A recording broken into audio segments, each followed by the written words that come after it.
샬롬, 반갑습니다. 꿈이 있는 미래 소장 백상원 목사입니다. 지저스 스토리 약속의 성취 8호로 주제 강의를 시작하도록 하겠습니다. 1주차 본문 말씀은 사무엘하 15장 1절로 12절의 말씀입니다. 압살롬은 다윗의 셋째 아들이었습니다. 누구보다 왕궁에서 자랐고 왕이 되는 게 어떤 자리인지 가장 가까이에서 본 사람이었습니다. 그런데 그는 하나님께서 주시는 때를 기다리지 못했습니다. 왕위를 선물로 받으려 하지 않았고 자신의 힘으로 얻고자 했습니다. 오늘의 본문 15장 1절 말씀을 보시면 압살롬은 먼저 병거와 말, 그리고 자신을 호위할 50명의 사람을 세웁니다. 이것은 단순히 경호원을 둔 게 아니죠. 백성들의 눈에 자신을 이미 왕처럼 보이게 하려는 정치적 연출입니다. 왕이 되기 전에 왕처럼 보이려 했던 것입니다. 두 번째로 압살롬은 민심을 얻으려고 하였습니다. 본문 2절부터 6절 말씀을 보시면 그는 날마다 아침 일찍 성문으로 나갑니다. 당시 성문은 재판이 이루어지는 곳이었습니다. 백성들이 억울한 일을 가지고 찾아오면 압살롬은 먼저 따스하게 말을 건넵니다. 그리고 이렇게 말하죠. 당신의 말이 옳습니다. 그러나 왕께서 당신의 송사를 들어줄 사람을 세우지 않았습니다. 내가 이 나라의 재판관이라면 누구든지 공정히 판결해 주겠습니다. 라고 말입니다. 얼핏 보면 백성을 사랑하는 지도자의 모습 같아 보이죠. 그러나 그 속에는 거짓과 교묘한 계산이 숨어 있습니다. 다윗에 대한 신뢰는 무너뜨리고 자신에 대한 신뢰를 쌓아가는 것이죠. 성경은 6절에서 압살롬이 이같이 하여 이스라엘 사람의 마음을 도둑질하였다라고 기록합니다. 그는 백성의 마음을 섬긴 게 아니라 훔칩니다. 사랑을 얻는 게 아니라 조작했던 것입니다. 그리고 나서 사람을 모으기 시작했습니다. 본문 12절 말씀을 보시면 다윗의 최고 모사였던 아히도벨을 자기 편으로 끌어들이죠. 또한 헤브론 사람들을 회유하며 반역의 핵심 세력을 조직합니다. 반역은 우연히 일어나지 않습니다. 오랜 시간 준비된 계획 속에서 진행되었습니다. 마지막으로 압살롬은 아버지 다윗을 속입니다. 그는 하나님께 서원한 것을 갚기 위해 헤브론에 가겠다고 말합니다. 그러나 그것은 거짓입니다. 그는 하나님께 예배드리러 가는 것이 아니라 쿠데타를 일으키러 가는 길이었습니다. 더욱 안타까운 것은 하나님을 믿는 것이 아니라 하나님까지 자신의 야망을 이루는 도구로 전락시켰다는 사실이죠. 압살롬의 반역은 치밀했습니다. 사람도 있었고 전략도 있었고 자금도 있었고 여론도 준비가 되었습니다. 세상의 기준으로 보면 성공할 수밖에 없습니다. 그러나 우리는 그 결말을 이미 알고 있습니다. 그렇게 완벽해 보이던 계획은 결국 처참한 실패로 끝납니다. 왜 그럴까요? 본문은 우리에게 매우 중요한 영적 원리를 가르쳐 줍니다. 인생의 주인은 내가 아니라 하나님이시라는 사실입니다. 여기서 우리는 사무엘하 2장의 다윗과 본문의 압살롬을 비교해 볼 필요가 있습니다. 다윗 역시 왕이 될 기회를 맞았습니다. 그러나 그는 먼저 움직이지 않습니다. 오늘의 본문이 아닌 사무엘하 2장 1절 말씀을 보시면 다윗은 하나님께 먼저 묻습니다. 유다 성읍으로 올라가리까? 하나님은 올라가라고 하시죠. 다윗은 다시 묻습니다. 어디로 가리이까? 하나님은 헤브론으로 가라라고 하십니다. 다윗은 장소도 하나님께 묻고 시기도 하나님께 묻습니다. 자신의 경험이나 계산보다 하나님의 인도하심을 신뢰합니다. 이것이 다윗이 왕이 된 이유입니다. 다윗은 하나님을 이용하지 않습니다. 하나님을 자신의 삶의 주인으로 인정합니다. 반면 압살롬은 어떠합니까? 그 역시 헤브론으로 갑니다. 그러나 다윗은 하나님의 말씀 때문에 헤브론으로 갔고 압살롬은 자신의 야망 때문에 헤브론으로 갑니다. 같은 장소로 향하지만 방향은 전혀 다릅니다. 다윗은 하나님의 뜻을 따라 움직였고 압살롬은 자신의 뜻을 따라 하나님을 이용했습니다. 사랑하는 성도 여러분, 혹시 우리의 모습 속에도 압살롬의 모습은 없습니까? 하나님께 뜻을 묻기보다 내 계획을 먼저 세워놓고 하나님께 축복을 구하고 있지 않습니까? 하나님의 인도하심을 기다리기보다 내가 원하는 결과를 얻기 위해 하나님을 설득하고 있지는 않습니까? 잠언 16장 9절은 이렇게 말씀합니다. 사람이 마음으로 자기의 길을 계획할지라도 그의 걸음을 인도하시는 이는 여호와시니라. 아멘. 우리는 계획할 수 있습니다. 최선을 다해 준비해야 합니다. 그러나 우리의 계획보다 먼저 있어야 하는 것은 하나님의 주권을 인정하는 믿음이죠. 건강도, 가정도, 자녀도, 직장도, 교회 사역도, 이 나라와 민족도 모든 것이 하나님의 손안에 있는 것입니다. 예수님은 참새 한 마리도 아버지의 허락 없이는 땅에 떨어지지 않는다고 하십니다. 그렇다면 우리의 삶은 얼마나 더 세밀한 하나님의 손길 안에 있겠습니까? 사랑하는 성도 여러분, 성공하는 사람은 준비를 많이 한 사람이 아닙니다. 하나님의 인도하심을 따라가는 사람입니다. 하나님의 때를 기다리는 사람이 결국 하나님의 역사를 경험합니다. 오늘도 작은 결정 하나에서부터 인생의 중요한 선택까지 먼저 주께 묻고 주께 맡기고 주님을 삶의 주인으로 인정하시기를 바랍니다. 그 믿음의 걸음을 하나님이 가장 선한 길로 인도해 주실 줄로 믿습니다. 오늘도 우리의 계획보다 하나님의 뜻을 먼저 구하십시오. 그러할 때 저와 여러분의 인생 가운데 하나님의 인도하심을 경험하게 될 줄로 믿습니다. 다음으로 2주차 본문 말씀은 사무엘하 16장 1절로 14절의 말씀입니다. 본문은 다윗 인생에서 가장 비극적인 하루를 기록합니다. 전쟁에서 패한 날이 아닙니다. 사울에게 쫓기던 광야의 날도 아닙니다. 오늘 다윗이 흘리는 눈물은 원수 때문이 아니라 가장 사랑했던 아들 압살롬 때문입니다. 본문 15장을 보시면 압살롬은 반역을 일으켜 예루살렘을 장악합니다. 그리고 다윗은 왕궁을 뒤로 한 채 황급히 성을 빠져나오죠. 성경은 다윗이 빨리 가자라고 말하는 모습을 기록합니다. 왕의 품격도 왕의 위엄도 보이지 않습니다. 신발도 제대로 신지 못한 채 도망치는 아버지의 처절한 모습만 남아 있습니다. 아마 다윗은 이런 날이 자신의 인생에 찾아올 거라고 상상조차 하지 못했을 것입니다. 물론 그는 고난이 무엇인지 모르는 사람이 아닙니다. 10수년 동안 사울에게 쫓기며 광야를 떠돌았습니다. 죽음의 위기를 수도 없이 경험합니다. 그러나 그때마다 그는 자신의 손으로 왕자를 빼앗지 않았습니다. 하나님의 때를 기다립니다. 하나님의 방법을 선택합니다. 왕이 된 이후에도 다윗은 하나님의 마음을 먼저 구합니다. 언약궤를 예루살렘으로 옮기며 하나님의 임재를 나라의 중심에 세웁니다. 누구보다 하나님의 영광을 사모하였습니다. 물론 다윗도 죄를 지었습니다. 우리아의 아내 밧세바를 범하는 지을 수 없는 큰 죄를 지었습니다. 선지자 나단의 책망 앞에 엎드려집니다. 그 죄의 결과로 그의 가정의 아픔이 끊이질 않습니다. 암논의 죄, 다말의 상처, 형제간의 살인.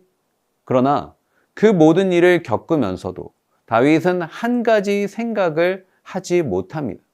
설마 내 아들이 나를 죽이려고 할까? 이것만큼은 일어나서는 안 되는 일이었죠. 세상이 다 등을 돌려도 자식만은 아닐 거라고 믿었습니다.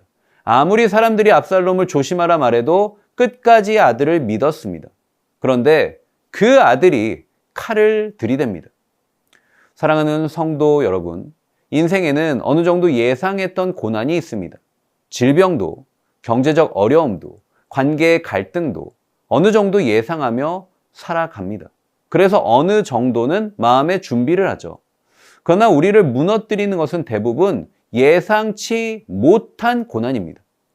이 일만큼은 우리 가정에 일어나지 않을 줄 알았습니다.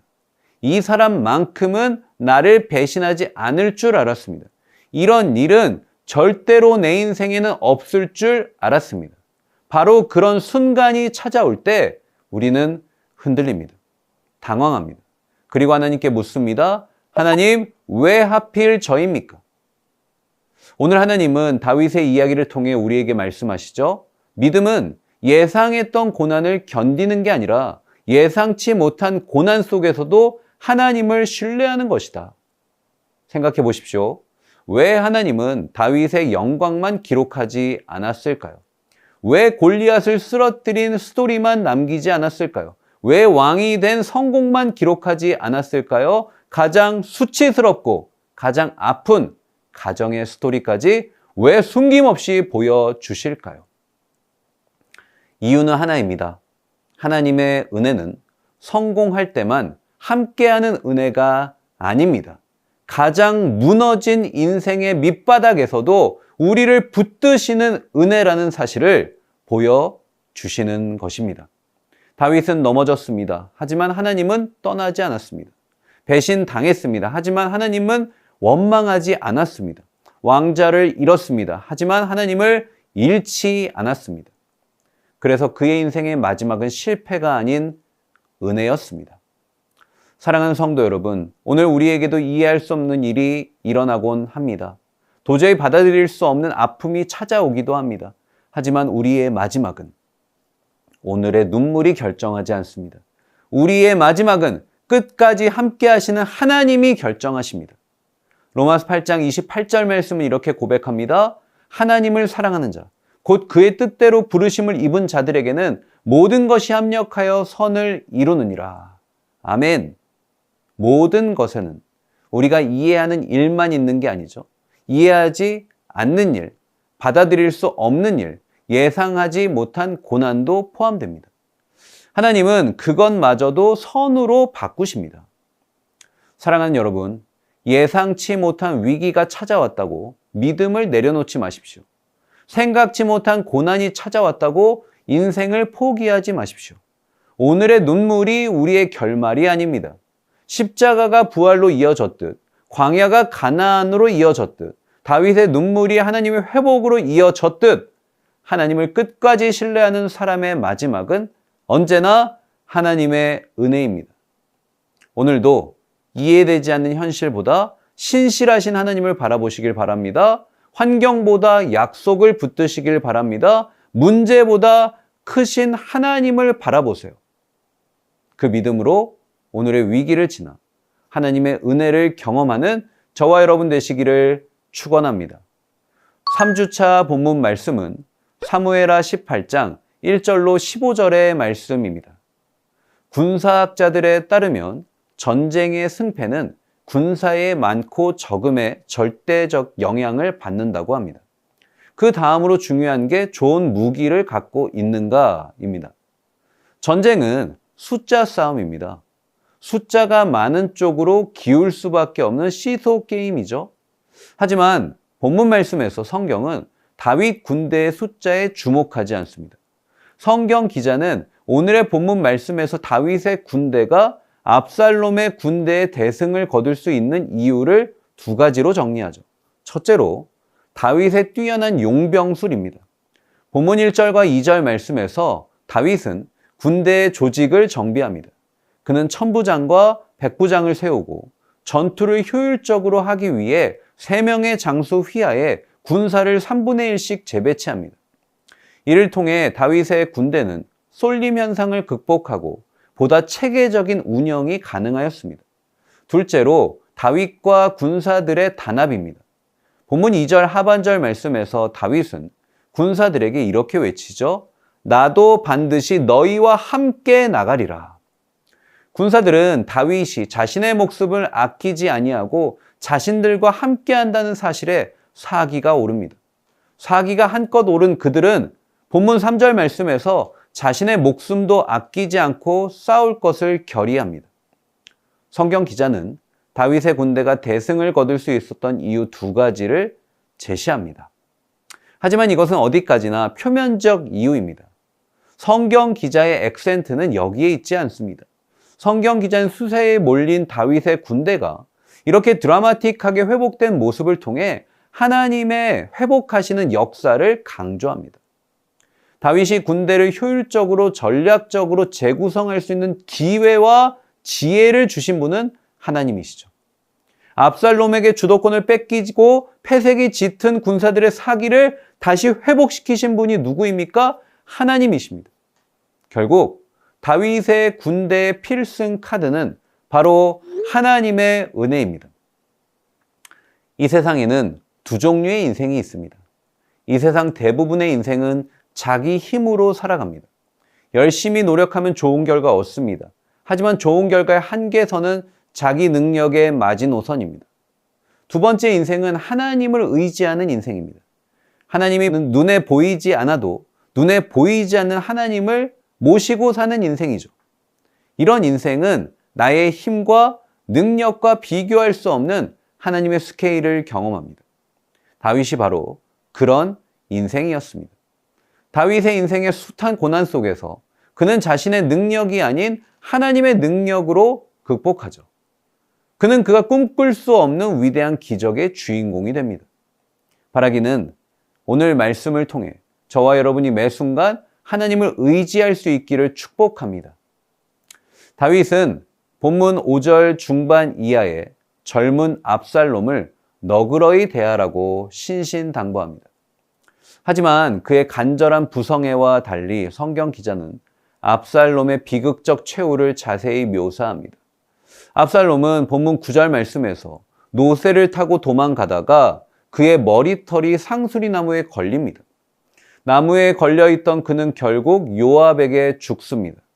그런데 여기서 우리가 한 가지 주목해야 할 사실은 압살롬의 자랑거리였던 머리털이 결정적 순간에 인생의 걸림돌이 되었다는 것입니다.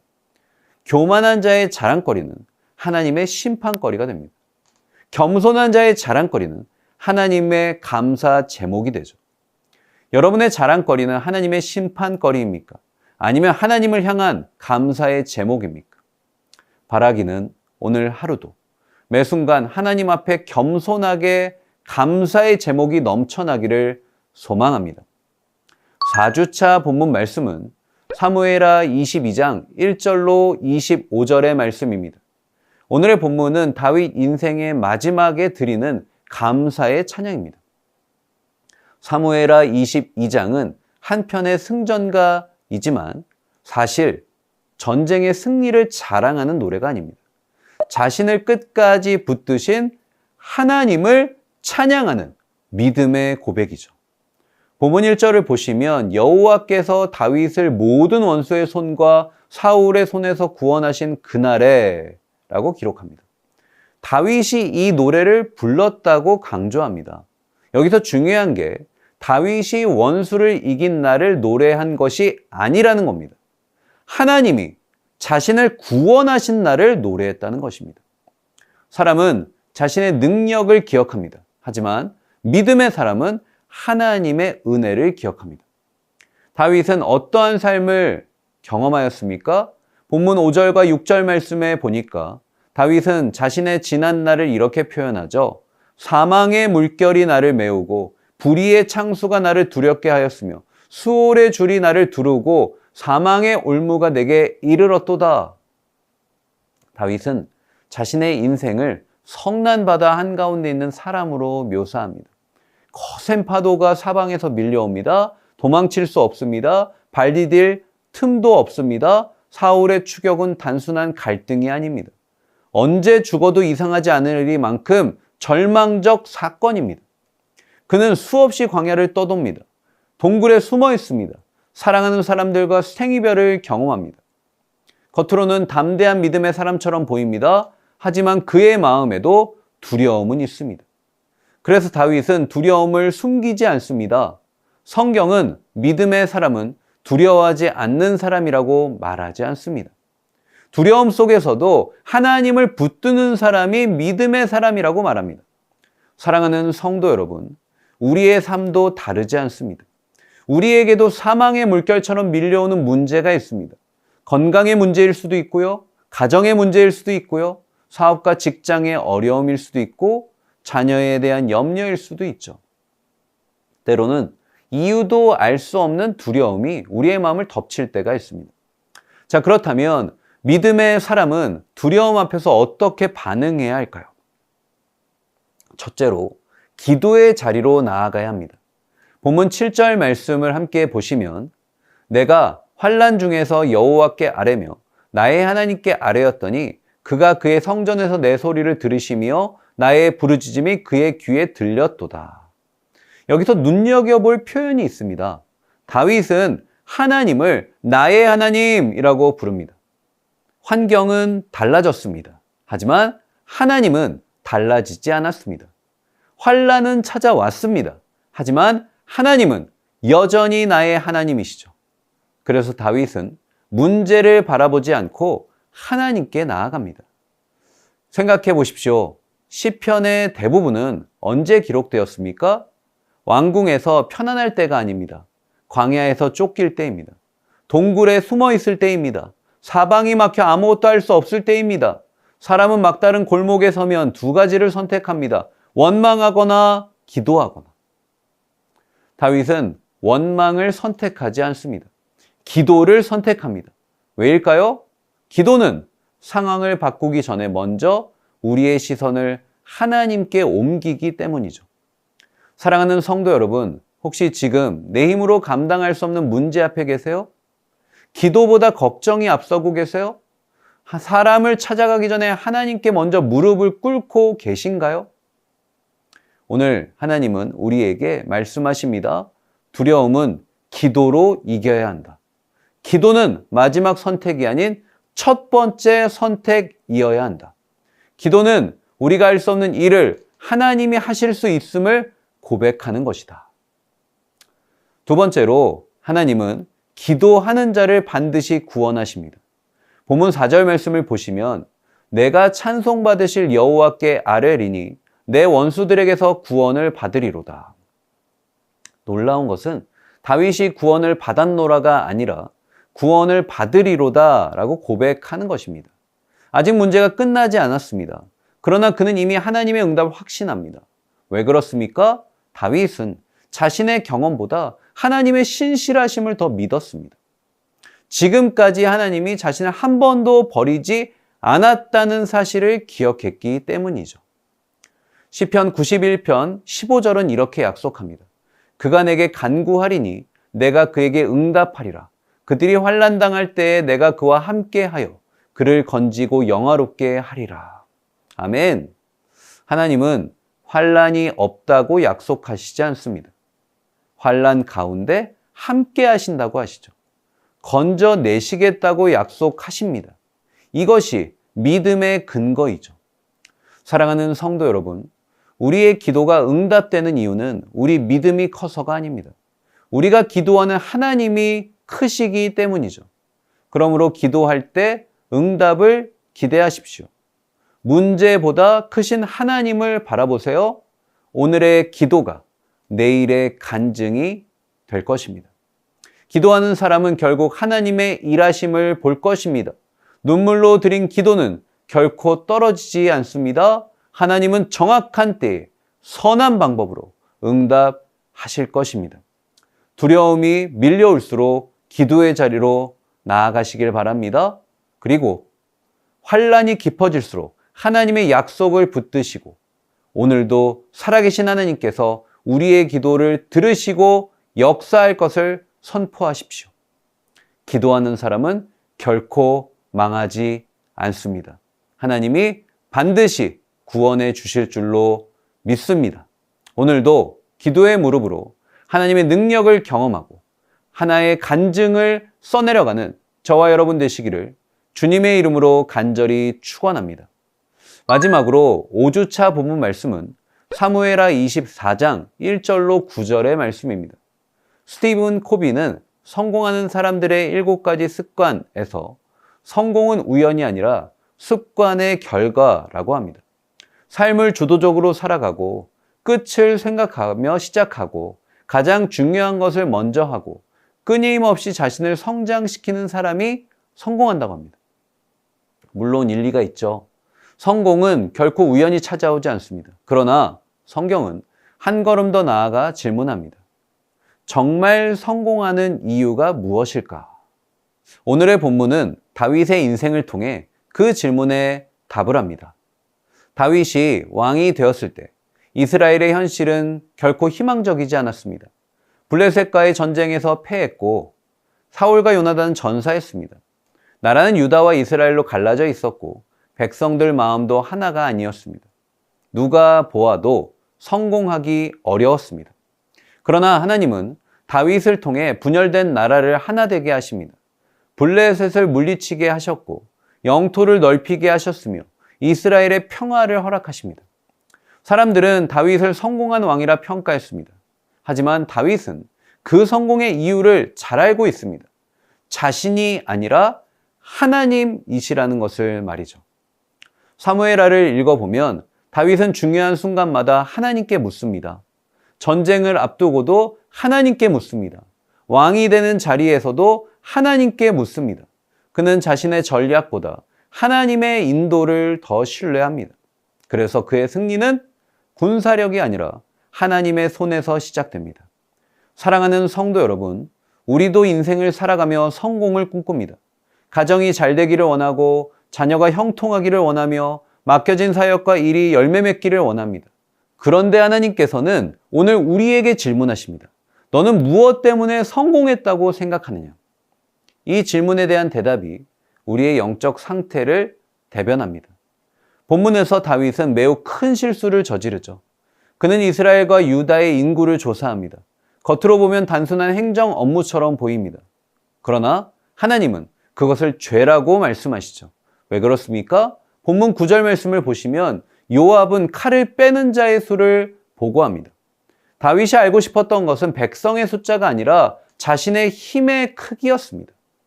그동안 다윗은 하나님만 의지했습니다. 그런데 어느 순간부터 하나님보다 군사의 숫자가 더 든든해 보였습니다. 승리의 이유가 하나님이 아니라 군대라고 생각하기 시작합니다. 이것이 교만입니다. 교만은 자신을 높이는 게 아니라 하나님을 의지하지 않는 것이죠. 교만은 하나님의 자리에 다른 것을 두는 것입니다. 돈일 수도 있고 능력일 수도 있고 경험일 수도 있고 사람일 수 있습니다. 사랑하는 성도 여러분, 혹시 우리도 다윗처럼 눈에 보이는 것을 의지하고 있지 않습니까? 기도보다 통장을 더 믿고 있습니까? 하나님의 약속보다 내 경험을 더 신뢰하고 있지 않습니까? 성공의 이유를 하나님에게서 찾지 않고 다른 곳에서 찾고 있지는 않습니까? 잠언 16장 18절 말씀은 이렇게 고백합니다. 교만은 패망의 선봉이요 거만한 마음은 넘어짐의 앞잡이니라. 교만이 무서운 이유는 넘어지는 것보다 먼저 하나님의 음성을 듣지 못하게 한다는 것입니다. 오늘 본문 말씀을 보십시오. 요압은 왕에게 충언하죠. 왕의 하나님 여호와께서 100배나 더하게 하실 수 있습니다. 얼마나 믿음의 말입니까? 그러나 다윗은 듣지 않습니다. 교만은 귀를 닫게 합니다. 들어야 할 말을 듣지 못하게 합니다. 하나님의 말씀보다 자신의 판단을 더 신뢰하게 합니다. 그래서 교만은 결국 하나님 없이도 살 수 있다는 착각으로 이어집니다. 그러나 성도의 승리는 언제나 하나님으로부터 시작됩니다. 다윗은 골리앗을 자신의 힘으로 이긴 적이 없습니다. 블레셋을 군사의 숫자로 이긴 적이 없습니다. 언제나 하나님이 승리를 주십니다. 그런데 승리의 이유를 잊어버리는 순간 다윗은 가장 큰 실패를 경험합니다. 사랑하는 성도 여러분, 우리가 잊지 말아야 할 게 있습니다. 성공보다 더 중요한 게 있습니다. 성공의 이유를 잊지 말아야 합니다. 하나님이 우리 가정을 지키셨습니다. 하나님이 우리 자녀를 붙드셨습니다. 하나님이 나의 사역과 직장을 인도하셨습니다. 이 고백을 잃어버리는 순간 우리는 다윗처럼 다른 것을 의지하기 시작합니다. 그런데 하나님께서는 다윗을 그대로 두지 않으시죠? 본문 10절을 보시면 인구조사가 끝난 후 다윗의 마음이 그를 찔렀다고 말씀합니다. 성령이 그의 양심을 깨운 것입니다. 이것이 하나님의 은혜입니다.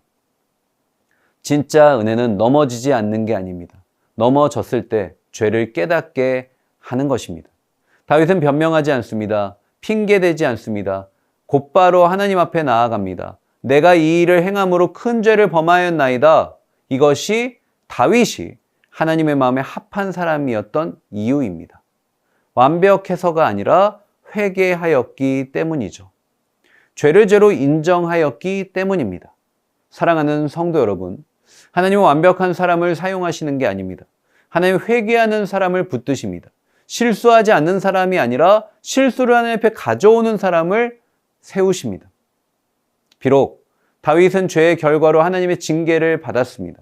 그러나 그 징계 속에서도 그는 하나님의 손이 아니라 하나님의 손에 자신을 맡깁니다. 왜일까요?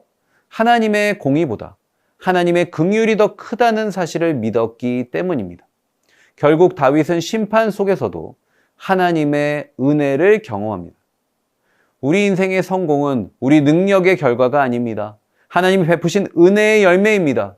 그러므로 성공할 때 더욱 하나님을 의지하십시오. 잘 될수록 더욱더 무릎을 꿇으십시오. 많이 가질수록 더 하나님을 의지하십시오. 성공의 이유를 잊지 않는 그 사람이 끝까지 은혜를 누릴 줄로 믿습니다.